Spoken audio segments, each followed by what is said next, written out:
talking about, fine. If not, don't post any comments about it, because I already know it might be a problem. And I don't need your help on that. I don't need your help on the fact that it might not fit. I'll realize that when I get in talking to it. By the way, we talk a lot about the convergence of events. I did do a couple interviews this week.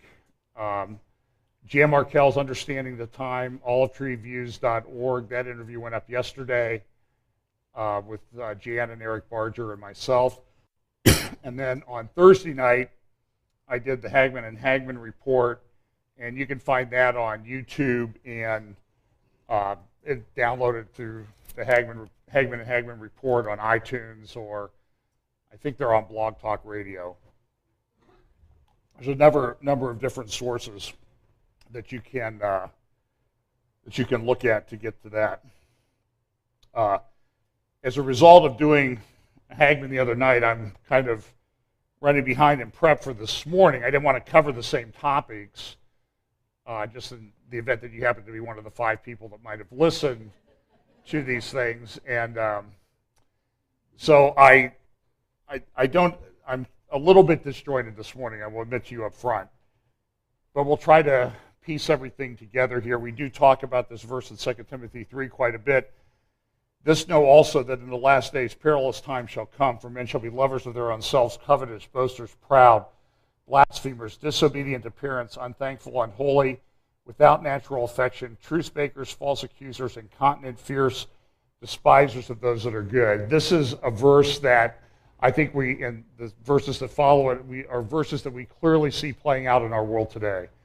We live in a very interesting time. We do live in perilous times.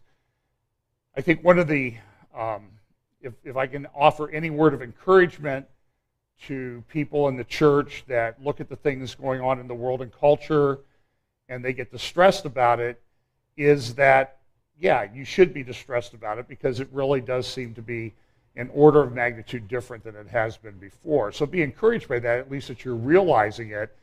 The interesting thing, though, is most of the people in the world, and unfortunately I would hazard a guess that most of the people in the church have no clue. They are totally unaware, they don't want to know, or they don't know enough to know what's significant about the times we live in. One of the things that I've talked about, I did a video a couple years ago called Streams of Ecumenism. In that video, I looked at this coming together of a one world religion, particularly in what's called the Christian, I'll use scare quotes there, the professing Christian church. If you'll remember, that was done with Tim Worth, you can find it on YouTube, in August of 2014. It was shortly after Kenneth Copeland had an Anglican bishop named Tony Palmer at his church. Excuse me. I'm not coughed hardly all morning. And so he had Tony Palmer at his church, an Anglican bishop, and Tony had brought a video of the Pope saying that, now it's time for Christians to all become one and go back to Rome, essentially. And I want to give a good shout out here for Roger Oakland. Roger Oakland is back speaking now at different conferences. Roger, a decade ago, was saying, listen, this unification with the Roman Catholic Church is what's going to be one of the driving things in the end times. And we see that. We've seen pastors like Rick Warren who come out in clear support of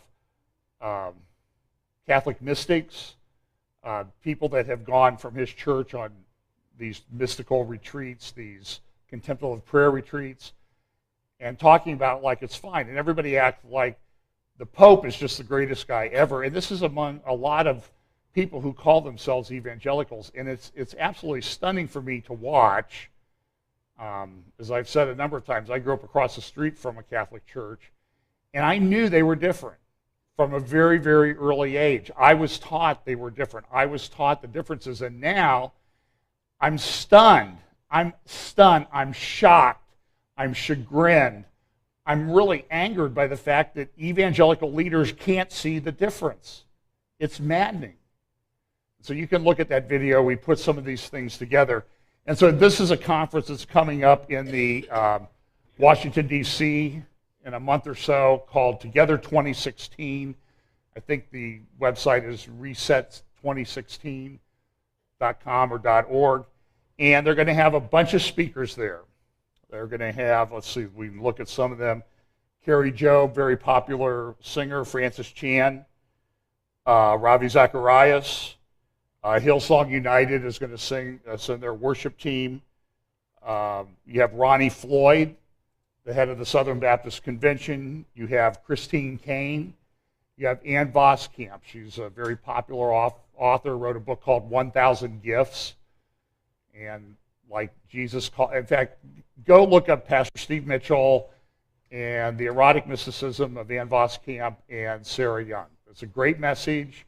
You can find it on the Fellowship Bible Chapel YouTube channel. You need to listen to that. They're going to be there. Voskamp, they tweeted this. There was a quote from her website. We don't need an explanation from God like we need an experience of God. And boy, does that ever capture what's going on in the evangelical church. Because I'm going to get in trouble for this. Ravi Zacharias is an apologist. What is going on that he's going with these people to Washington? Now, what was announced this week, though, is we're so excited that the Pope is going to send a video message to us. Now, in that video, Streams of Ecumenism, almost 2 years ago, I said this was coming in 2016, and it was going to be even accelerated in 2017, because 2017 is a couple of major anniversaries. It's a number of them. It's 50 years since the reunification of Jerusalem, and they're going to play off of that to show that the church is reunited now. The 67 war, 6-day war, Israel took back Jerusalem and reunited the city. It was a very significant event. They're going to play off that. 500 years ago was the Reformation. They're going to play off of that event, and they're going to say, just like Tony Palmer said at the Kenneth Copeland conference in 2014, the Reformation is over. It's also the 100th anniversary of the fall of the Ottoman Empire. So there's a lot of things going on. But they're all excited that the Pope's, and I'm just telling you is, you got to be really careful when people call themselves evangelicals now. I don't think the word doesn't mean what it used to mean. And we've seen this coming. We've talked about it here for years, and now it's here. I do want to mention this young lady, Christina Grimmie. My understanding is she was a Christian gal, singer. She'd been on The Voice and finished pretty high in the competition a couple years ago. She's homeschooled. I heard very strong about her faith. She was did a concert in Orlando the other night, and after the concert, a guy came up to her. He had peppered his emails and website with a lot of anti-Christian statements, and he hunted her down after the concert, and he killed her.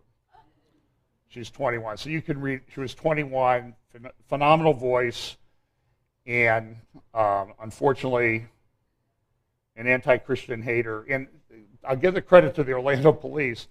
They've been pretty upfront about what was going on and what motivated the guy. He drove from St. Petersburg up to Orlando, waited till after the concert, killed her. Her brother wrestled him to the ground because he wanted to kill other people, and while the guy pulled out another gun, I guess, and shot himself and killed himself. So you can read about that on the news. This is a local guy, this Trey Pearson. He was a singer for some Christian rock group, and he came out recently and announced that he was gay.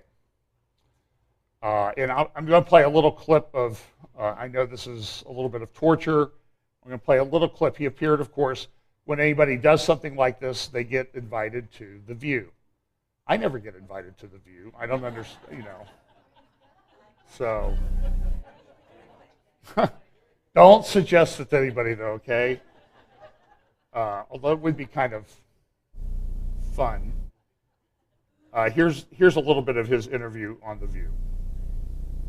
even marrying a woman and having children. But just 3 days ago, he embraced who he really was publicly by coming out and starting a whole new conversation in the Christian community. Please welcome Trey Pearson. A little over 6 months ago, I was able to finally accept who I was and be able to admit to myself that I was gay. And it was a really long, difficult journey to be able to get to that point. But I'm very thankful for being able to get there. As you said, I was married and I have 2 beautiful children. And it's just one of those things that I knew how important it was, what I had gone through and the difficulty I had gone through, to be able to have that transparency to tell other people and hopefully help other people. Why do you think it was hard for you? Was it because of your faith, or was it because of your upbringing?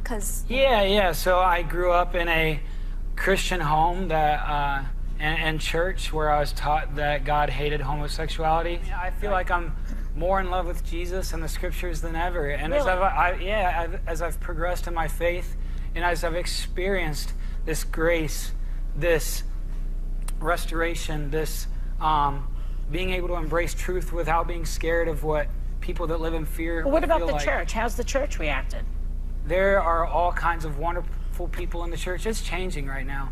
We've had to go through a lot of things. You know, there's times where we've had to go through what it's like for women's rights, what it's been like for black people's rights, for minorities' rights. This happens to be a pressing issue of our time.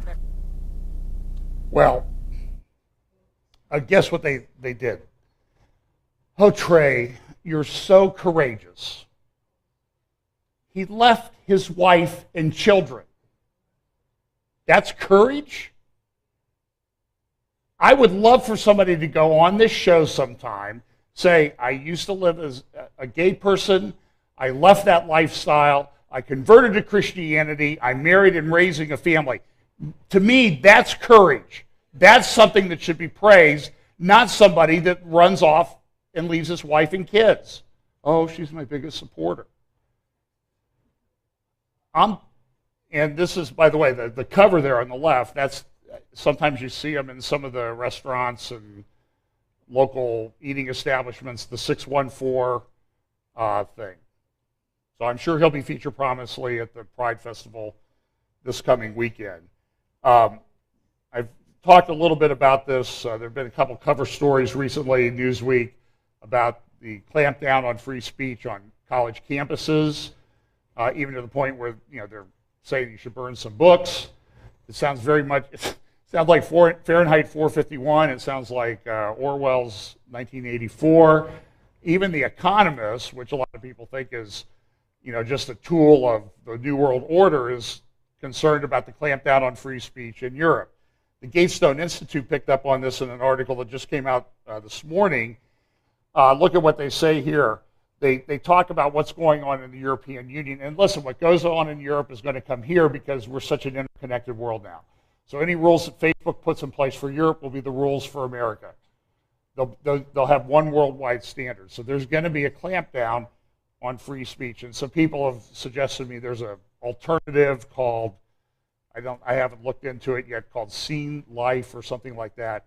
And sort of a Christian, free speech, uncensored alternative to Facebook.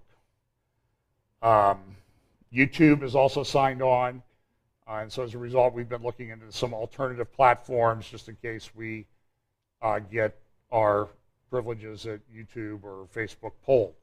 So just pray that we get those in place and be able to switch over quickly if we have to. For now, they're good platforms. They have millions and billions of followers, and it's a good place to do it. But here, they criticized the German Chancellor, Angela Merkel.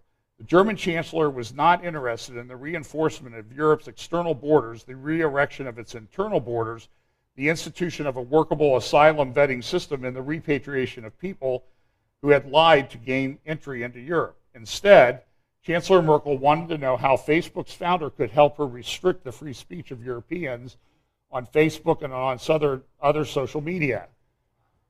I don't know that she's really gone back from her roots. She was raised in East Germany. Supposedly she was the daughter of a Lutheran pastor. I haven't been able to confirm that. I don't think it matters anymore. I think her leftism is a much stronger religion to her than anything else that she might have been raised in. That's usually the case, so this is a problem. People must speak up now, and must speak up fast in support of freedom of speech before it is taken away from them. It is sadly not an overstatement to say that our entire future depends on it. I'll make just a couple comments about this last night. I don't know if you heard about this. There was a shooting, a mass shooting at a gay bar in Orlando, where the Christian singer was killed just, I think, the night before. 20 people were killed, 50 injured.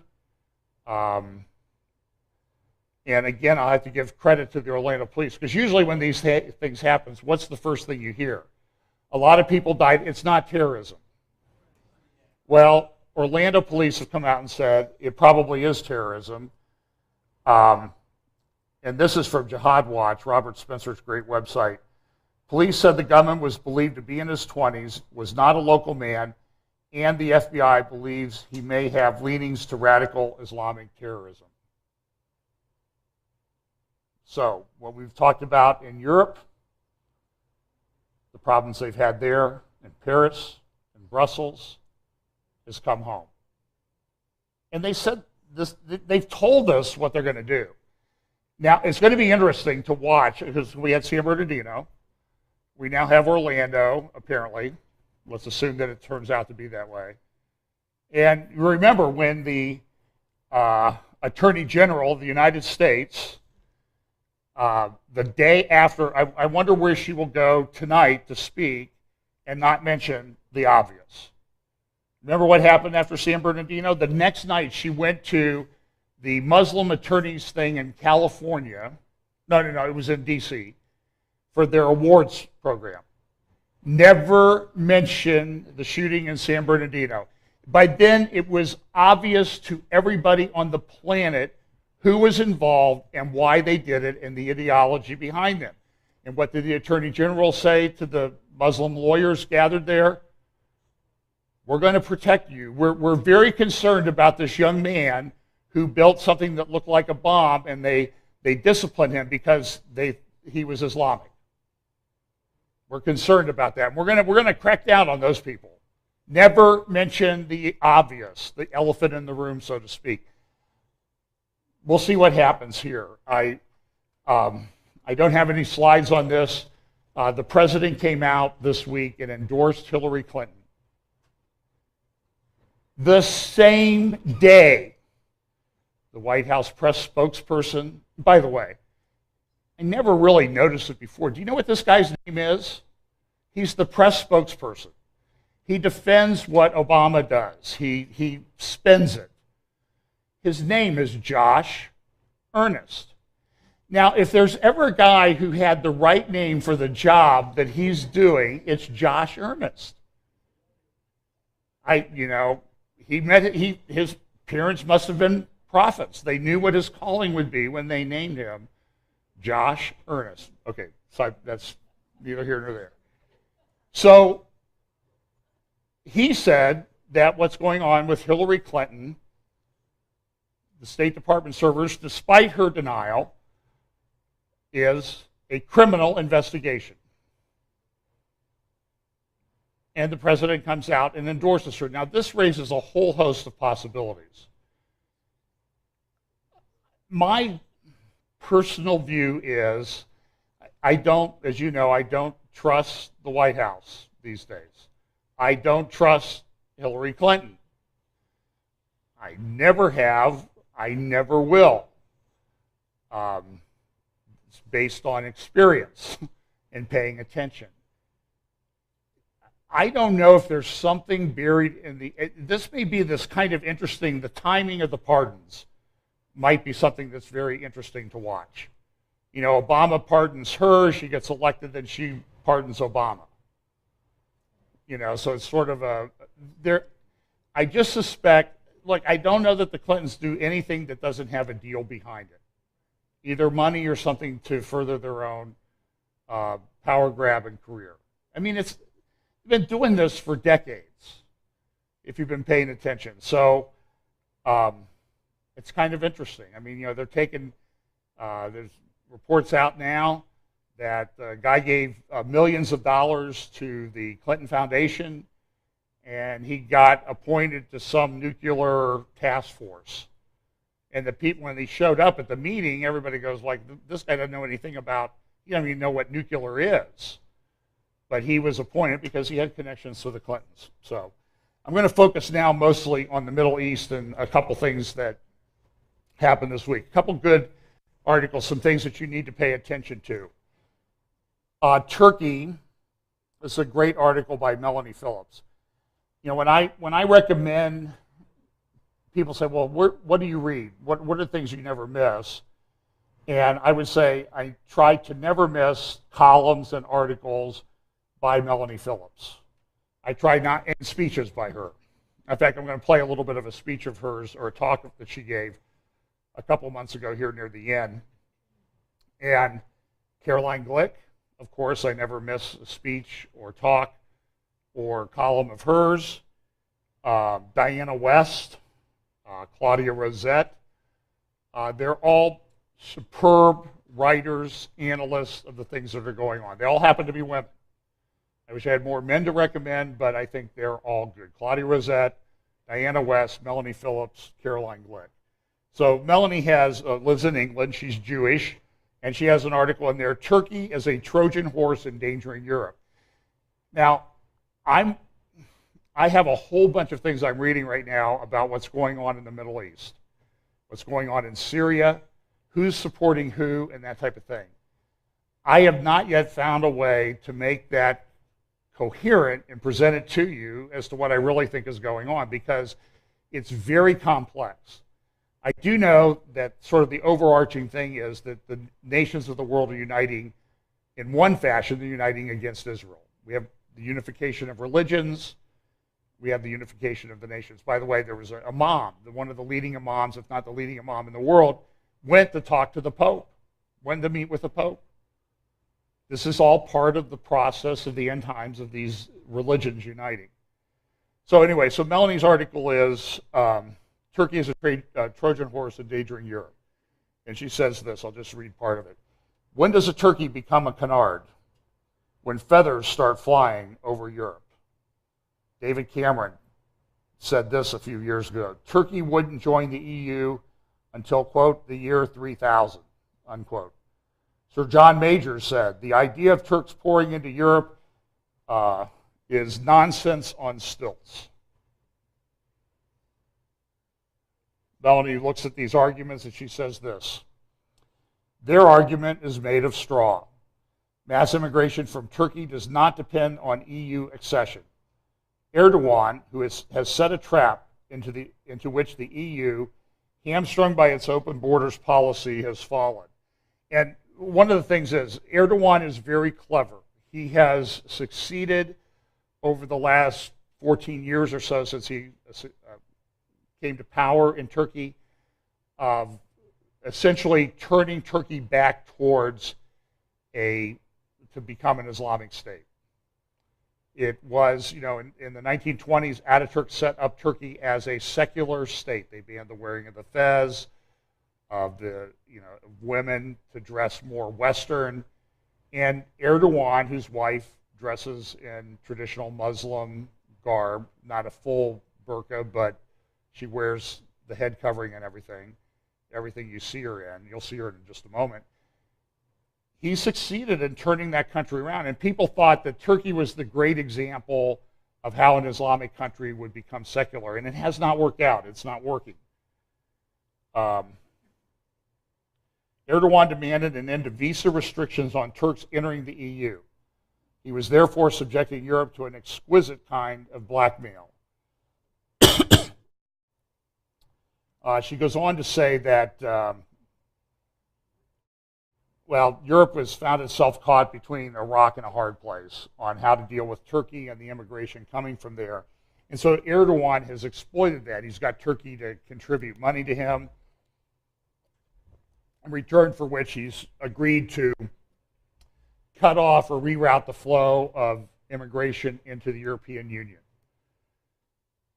It's not going to work, because Erdogan's going to go back and demand more and more money, and turn the spigot on and off as he deems advisable. So she continues, either 80 million Turks were to be given potential access to the EU, or millions of migrants from the Arab world and the rest of the impoverished South would pour in through the sluice gates that Erdogan would open. Now listen, what happens? So Turks can immigrate into Europe as they will, right? That's part of the agreement. The immigrants are supposed to stop in Turkey. Well, after they're in Turkey for a while, what are they going to be considered? Turks. Then where are they going to go? They're going to go into Europe. This is a deviously devised plan by Erdogan. I would say I admire his deviousness because it's his cunning and the way that he has put this together is really pretty amazing. She continues, caught between the toxic Scylla and lethal Charybdis. By the way, do you know, I don't know how many of you, do you know what the Scylla is and the Charybdis? Oh, well, here, this is something, I learned this in law, this is something I learned in law school. Because there was a famous legal opinion, Supreme Court opinion, that talked about being caught between the Scylla and the Charybdis of these two views. The Scylla, that's the word for rock. And Charybdis is hard place, so between a rock and a hard place. So it's just something that you say to show, you kind of show that you're kind of a little bit smarter than anybody else. And I had to go look at it. I took Latin, that's how old I am. I took Latin in high school and Greek in college, and I still didn't know what it meant. I had to go look it up. So I didn't finish that, did I? Caught between the toxic Scylla and lethal Charybdis, the EU imposed terms that Turkey, where the Islamist Erdogan has been clamping down on human rights, would need to meet. These conditions, which the EU suddenly reduced last month from 72 to 5, really tough negotiations there. They caved on 67 of their points, with the implausible claim that impressive progress had been made on the rest, including reforms to Turkey's repressive anti-terrorism laws, which are used against anti-government academics and journalists. And Erdogan has completely decimated the non-Islamic oriented people from the military. He shut down one of the major newspapers there, Zaman, today's Zaman, and you can go to their website now, and it's just what it was back in March when they effectively went out of business because of the clampdowns. After an impasse over these requirements, with Erdogan threatening to ditch the block on migrants, negotiations came back on track only a few days ago. Although it is unlikely that the visa waiver will start as planned next month, it is now very much on the cards for the autumn. In other words, the Brexiteers are correct, the people who want to leave the EU. This is a big vote coming up in England in a couple weeks, or week after next, I think it is. In other words, the Brexiteers are correct. Turkey has set to funnel untold numbers of new migrants into the EU and then to Britain. The crisis also plays into Erdogan's strategy for Islamicizing Europe. He has told us this himself. At last year's celebration in Istanbul, on this 562nd anniversary of the fall of Constantinople, Erdogan told a cheering crowd of an estimated 2 million Turks, and there's no sound in this video. Here's a video from when Erdogan went to this airport to dedicate an airport in a part of Turkey, then had the then prime minister with him, you see his wife there, and he got up and he said this to the crowd. And this is what Erdogan says when nobody's really supposedly listening. What is the conquest?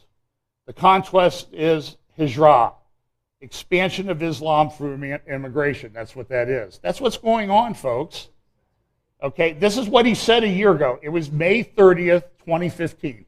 I played the video here in the update that week, if you remember. I know you don't because nobody ever pays attention. And the conquest is Mecca.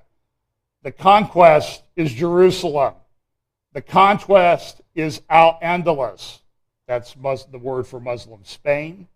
The conquest is to open the doors of Anatolia up to Vienna for this blessed nation. It is to make the sycamore, that's a reference to the Ottoman Empire, is to make the Ottoman Empire meet with the ground that would cover 3 continents and 7 climates. What does Erdogan want? He wants to revive the Ottoman Empire. 100 years ago it fell. He's trying to bring it back. Why? as part of the Islamic Caliphate. It's what's coming. Even in the Jerusalem Post, they note this. Turkey and the EU building on a shaky bridge. Listen, this is a very big issue. Turkey is a fairly powerful country. It's, I think, the 17th largest economy in the world. It has one of the 10 largest armies in the world. It's not something to be trivialized or messed around with. And they're involved in Syria, and it's very interesting to watch how this plays out. She continues, judging by this rhetoric, Erdogan wishes to recreate the Ottoman Empire and take over much of Europe. It's a name shared by the Muslim Brotherhood, Al-Qaeda, Islamic State, and the rest. The difference is that, courtesy of the EU, he believes he can achieve this without a shot being fired. Brussels will simply open the gates of Europe for his Islamic conquerors to enter. I was thinking about this when I read this. Remember years ago, was it Khrushchev that said, Nikita Khrushchev, when he headed the Soviet Union, we'll take you guys over in America without firing a shot. Okay, how's that going now? Not going very well. I mean, look at the election. So this is an issue. Watch for Turkey. I'll close with some things here about the Middle East and some Caroline Glick, and what I have to think was one of the strangest religious services I think I've ever seen in my life. Now, last week I played that, whatever that thing was when they opened the Gotthard Tunnel in Switzerland. That was just, I think I got more comments on that this is bizarre, this is demonic, this is satanic, and it was all of those. And it was like, how does this happen? And they're not even hiding, the satanic part of all of this. Now Switzerland's come out with some kind of, or France has come out with some kind of explanation as to explain that what we saw was really not what we saw, but I saw what I saw and I know what it is. So I'm not going to buy their explanation, okay? They're not going to hypnotize me like they've appeared to hypnotize a lot of people. So in Tel Aviv, they have a terrorist attack. And Hamas, by the way, this is Ramadan, vowing more Ramadan surprises.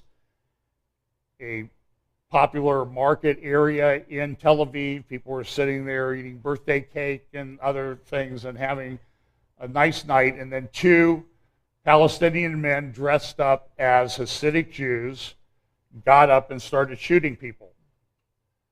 4 dead, I think 10 or 11 wounded. Some of the people, there was, I think, a lady who was getting married soon. There was a mother of 4 that was killed. There was one of the top professors at a university in Israel that was murdered. And I'm going to play a little bit of that clip, but not here. I'm going to play it in the midst of, well, you'll see it. I think I'll be able to put it into context. CNN, when they reported on it, they said 2 terrorists captured. Now, the beauty of the digital world is that there are a lot of people out there that capture this stuff and keep it. CNN's taken it down. They've apologized for this tweet and the headline that they had on their website. But it happened. Terrorists were in scare quotes, like, oh yeah, it's terrorists. And it is terrorism. There's no doubt that it's terrorism. In Ban Ki-moon, apparently he knows everything. Or this is what Ban Ki-moon was, somebody underneath him, went to Israel this week and said, look, Hezbollah is really busy up there in Syria. They're probably not going to attack Israel anytime soon. I don't know if I trust most of what anybody from the UN says, but I'm just reporting to you what he did say. In America, this is an article from the Jerusalem Post by Alan Dershowitz this week. Now, Alan Dershowitz is a very left-wing law professor emeritus from Harvard. Specialty was constitutional law. And he doesn't hide his leftism, but he also doesn't hide his love for Israel.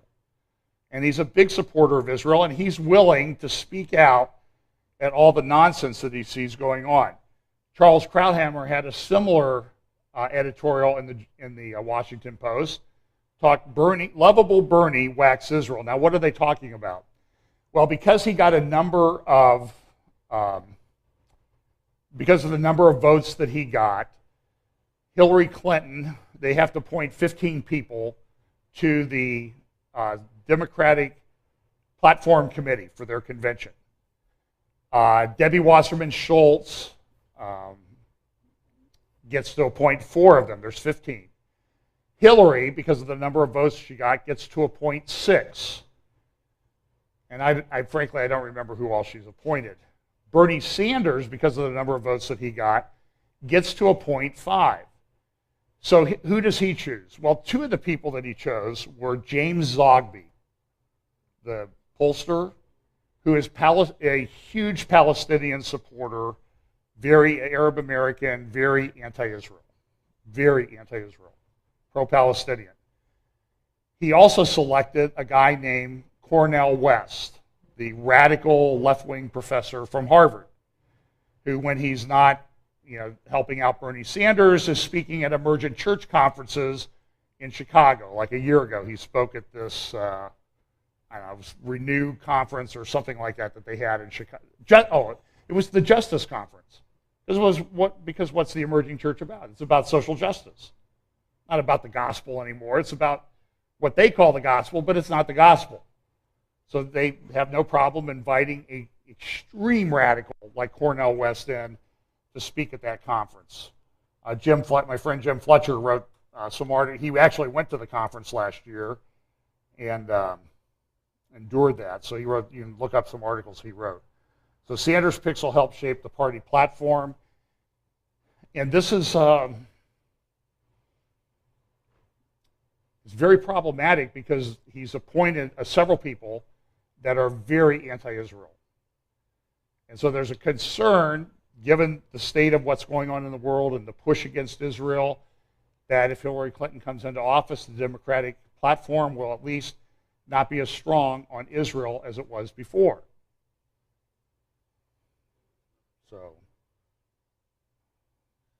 and this is the Democratic Party, where one of the leaders said this week, Nancy Pelosi, said that the government invented the iPhone, not Apple. So I guess she wants her cut. I don't know. This is the time of Ramadan, and you'll see a lot of Christians, wishing Muslims a happy Ramadan. This is the Temple Mount. I think yesterday or Friday prayers at the Temple Mount. And this is much, much less attendance than it has been in the past. Why? Because Israel shut down all people coming in from the areas of the West Bank, what they call the West Bank and Gaza. They revoked all the permits. And now everybody's upset about, oh, Israel's so oppressive. Look at what they're doing. They just had people killed in a cafe in Tel Aviv. By the way, the mayor of Tel Aviv, a Jewish guy, came out and said, well, I know why this shooting happened. It's because of the occupation. He's the if he was in America, Bernie Sanders would appoint him to the Democratic Platform Committee. And when he talks about the occupation, my think is he needs a different occupation. Get rid of this guy because he's not helpful to the problem. And this is a problem in Israel with a lot of people doing this. The interesting thing, this is totally off the subject, but you see the Dome of the Rock. That's to the north. So these people are facing to the south. Where are they praying to? Where do Muslims bow when they pray to Mecca? Now, well, there's a problem with the Temple Mount. Did you know this? Because the Al-Aqsa Mosque is one of the oldest mosques in the world. It was built, in the 600s, late 600s. It was built on the foundations of the Dome of the Rock on the foundations of the Byzantine Church, and the Al-Aqsa Mosque was built to the south, there on the south edge of the end of the Temple Mount. Now, what Islam tells us is, well, all mosques, they have a thing called I think it's called the Qibla, points to Mecca. So you can go to a mosque and you can So if you go to the big mosque over there between Dublin and Hilliard, where I live, you'll see that it's oriented in a certain direction. Well, why is it oriented in that direction? Because it points to Mecca. Here's the problem, and Jay Smith did a great teaching at Calvary Chapel, Chino Hills, probably in late November 2014, I think it was, in the fall of 2014, where he said, there's a Mecca problem with the early mosque. And what did he mean? Well, here's another picture from Google Earth of the Temple Mount looking to the south. Across the Temple Mount, you see the Al-Aqsa Mosque there. And so you would think that this mosque, if you took that line, that it would point to the Kaaba and Mecca. There's a picture of Google Earth of Mecca and that monstrosity of a building they built there, one of the tallest on Earth. So here's a Google Earth thing. Looking, you see the Al-Aqsa Mosque here in Israel. This is sort of upside down, looking to the south, all the way down there to Mecca. So the mosque in Jerusalem should line up, right? All point to Mecca. Well, what you find out is when you take the line that you have there and you extend it, it doesn't point to Mecca. Oops. But they all bow that way. So if you look at the map, there's a town in between Mecca and Jerusalem called Petra. And so when you take that line, it goes to Petra. Because the line to Mecca is a little bit off kilter, very clearly off kilter. So here's what the line would look like. That's the line to what they tell you is Mecca, but it's really Petra. That's the line to Mecca. And when you get out 1,000 miles, it's a pretty big gap. I mean, by the time you're south of the Temple Mount, you're still in the original city of David in Jerusalem. You're already kind of off, okay? And what they found is that the mosque built in the 600s at Baalbek in Lebanon, other mosques are all pointed to Petra. That's a problem. In fact, it wasn't until around between 720 and 740, almost 100 years after Muhammad's death, that they kind of got their things oriented. And so the first mosque is that's pointed to Mecca that was built in about 732 AD. There's one built in 740 that's still pointed to Petra. So it just kind of raises some interesting issues about who invented what and where did that religion come from, and can you really trust its foundations and what they say, or is it authentic? Or is it just something that people have made up over time? Draw your own conclusions. This should have been at the beginning. DEA wants inside your medical records to fight the war on drugs. Have you heard about this? A guy, and this police state monitoring things, it's already here and it's coming, but there's records that people get, and the DEA and federal law enforcement officers want access to this. And everybody says, well, they'll never use it for bad, right? Well, what happened was that they went into the Oregon records, and the government argues that, look, they give these records to people in Oregon, they give these, your records are distributed among a bunch, so you don't really have any expectation of privacy in those records.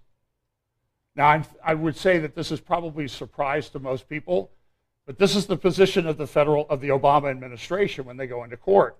You don't have an expectation of privacy in your medical records. And what happened in this case was they were looking through the database of people who were getting controlled substances. And they've been looking at things like testosterone, which is a controlled substance, and I guess they say they look at that because they're concerned about performance-enhancing a drug being used in a sport. But I guess most of the guys that take testosterone, for the most part, are old guys, and so they're not really a threat to LeBron James or Stephen Curry, or they're not going to get a shot of testosterone and go play in the NBA Finals. Not likely to happen. But they also look for painkillers because we have a big problem with painkillers. So what they did was they found this policeman in Oregon that was taking painkillers because he had had double knee replacement surgery. Okay? I've had double knee replacement surgery, and it's painful. And I praise the Lord that there are painkillers that allow you to get through therapy and that type of thing and get better and improve your life. The FDA, they went and arrested the guy, said he was taking too much. Now, 14 charges filed against him, all dropped, but it's a problem. Okay, you just should know about it. We also have this thing with continued surge of migrants coming to the U.S. from Mexico. And Mexico is saying this, look, there's so many coming through Mexico, we can't do, our resources are taxed, we can't stop it, you guys are going to have to do it.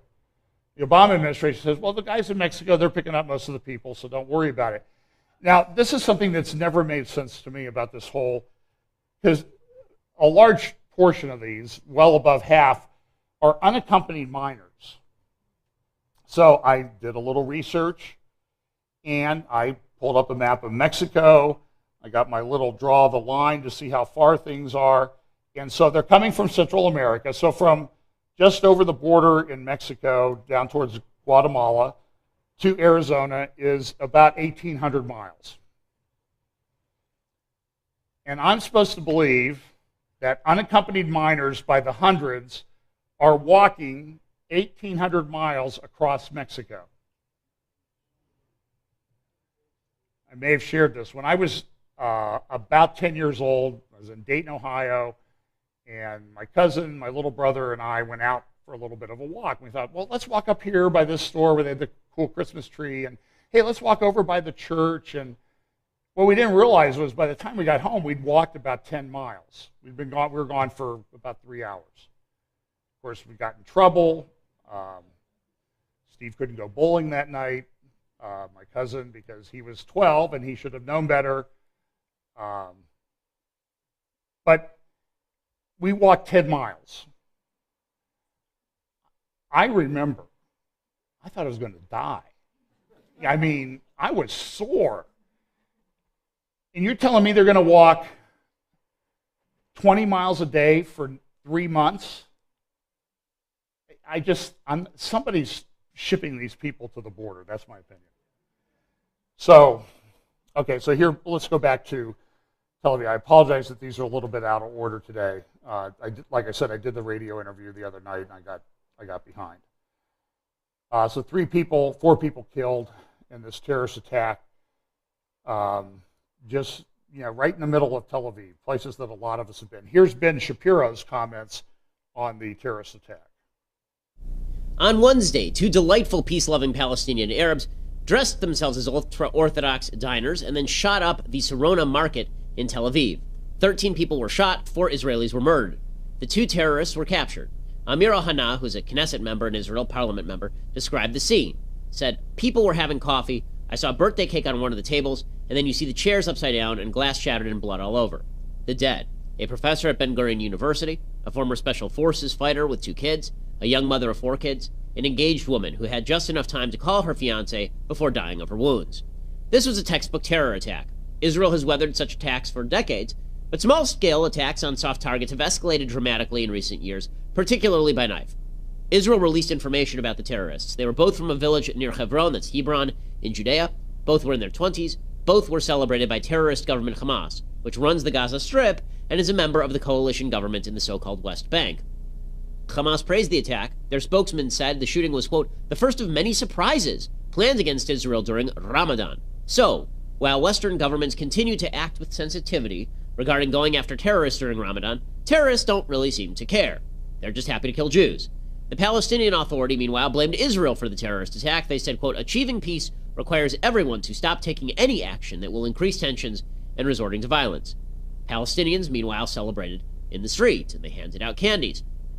Naturally, the UN Security Council, they did nothing because they only condemn Israel because they hate Jews. This drove Israeli ambassador to the United Nations, Danny Danon, to blast the UN. He said, today's heinous attack sadly proves that when the international community refuses to condemn terror against Israelis, the next attack is only a matter of time. Terror in Tel Aviv must be treated the same as terror in Paris or Istanbul. But it won't be, because these are Jews.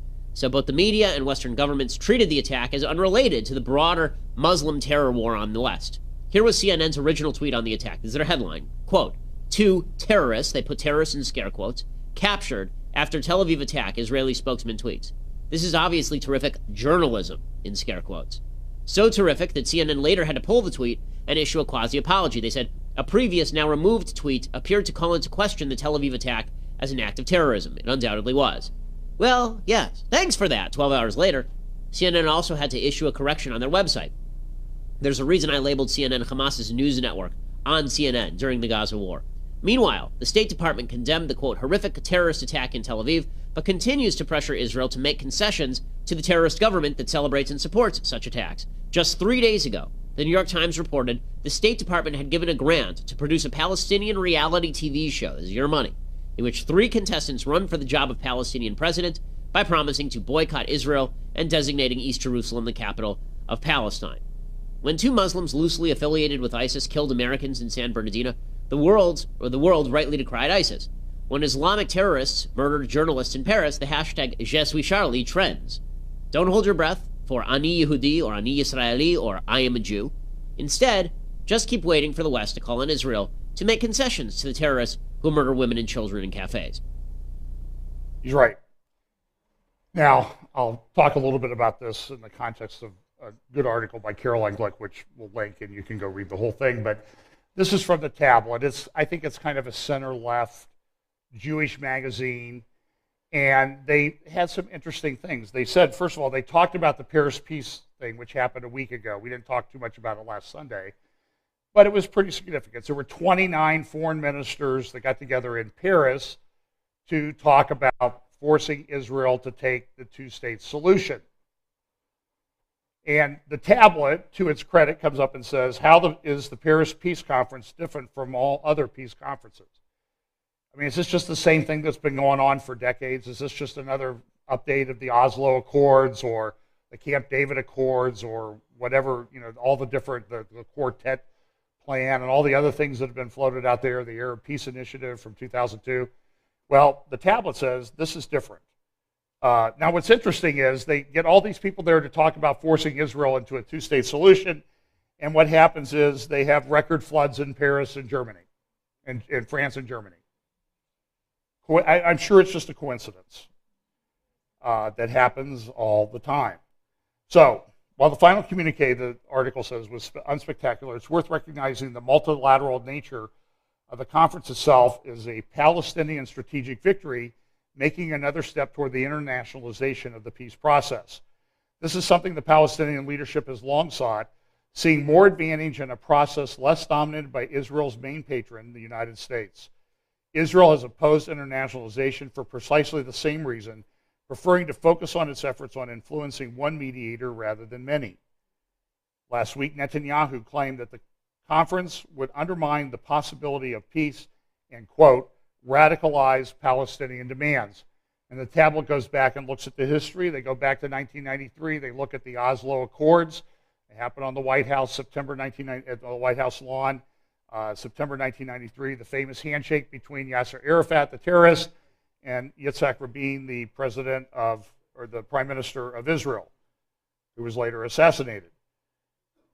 This is the key question bedeviling the conference and any follow-up efforts. How is this peace process different? It's fine to reaffirm the international consensus behind the 2-state solution and warn against the steps that undermine it, but without the serious prospect of consequences for those violations, it's difficult to see how any improvement in the negotiating environment and ostensible goal of this effort will be achieved. The Palestinians scored a victory by moving the process into a potentially more favorable venue, which the Israelis will continue to oppose. But the outcome from Friday suggests that Israel may not have much to fear from a planned second round of French broker talks in the fall.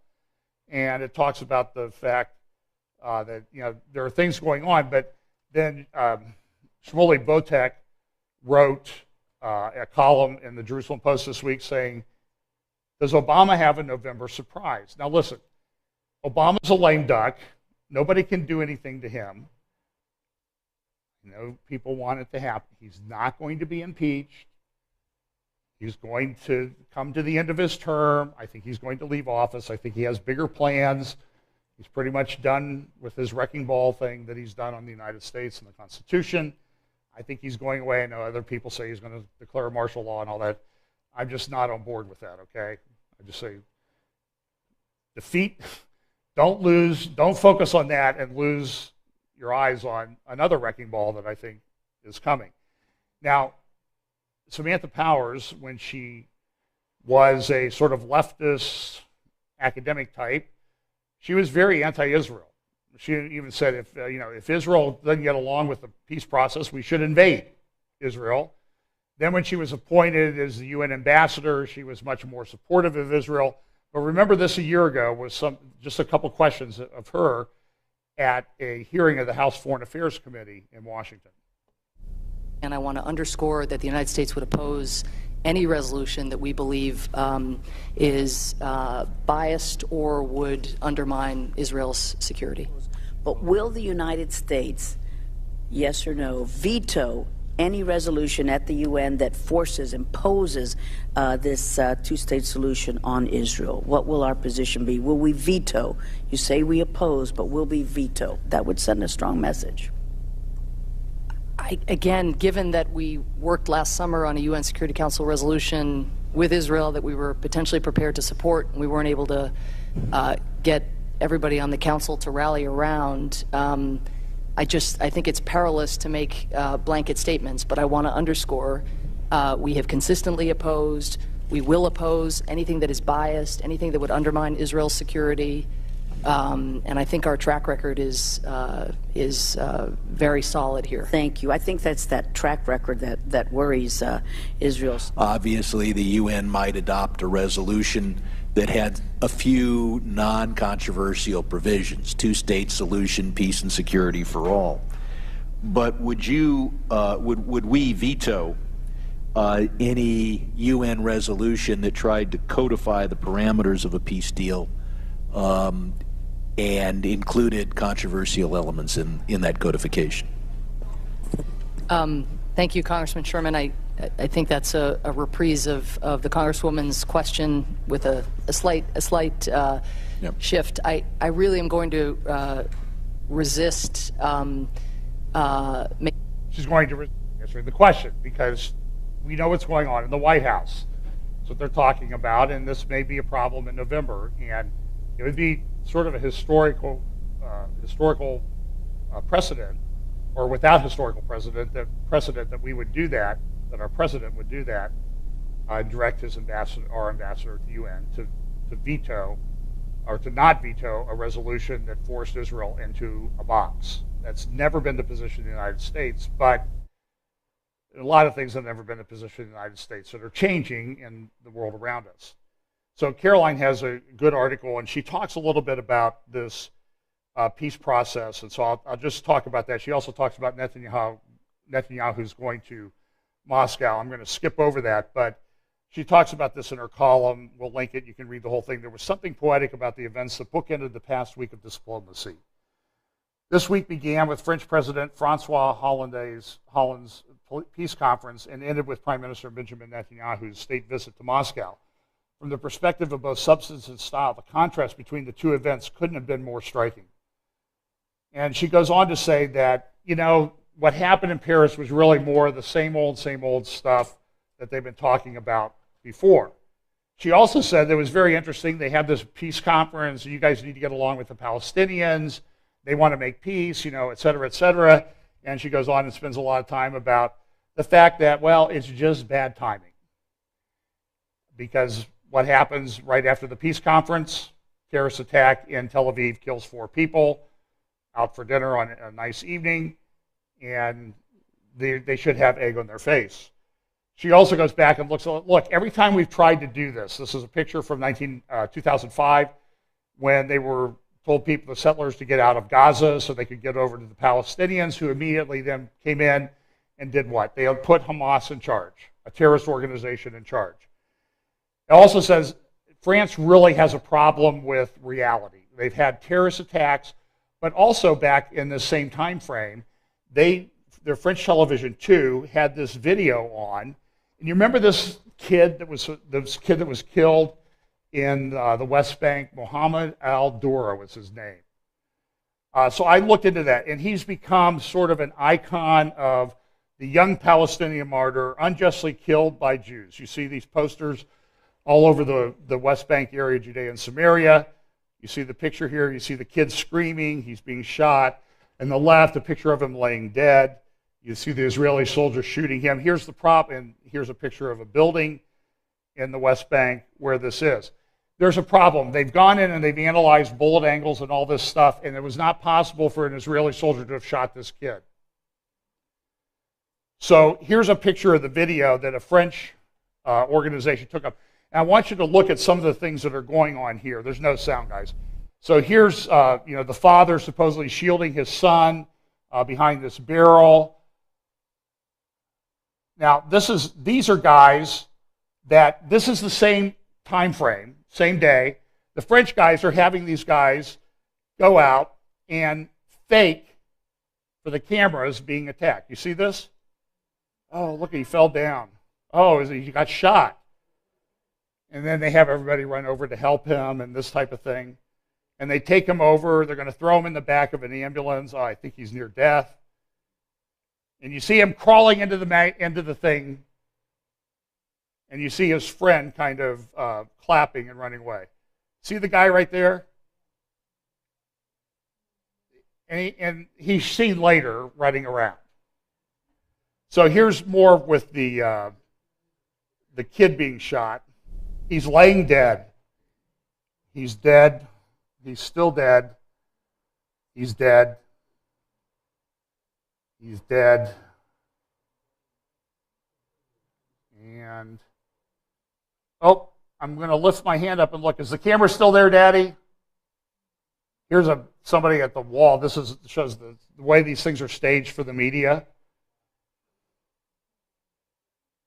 So this is all fake. So the kid there, see him lift his hand up. Now somebody said, oh, we cut that out of the film that was shown on French television because he was in his final death throes.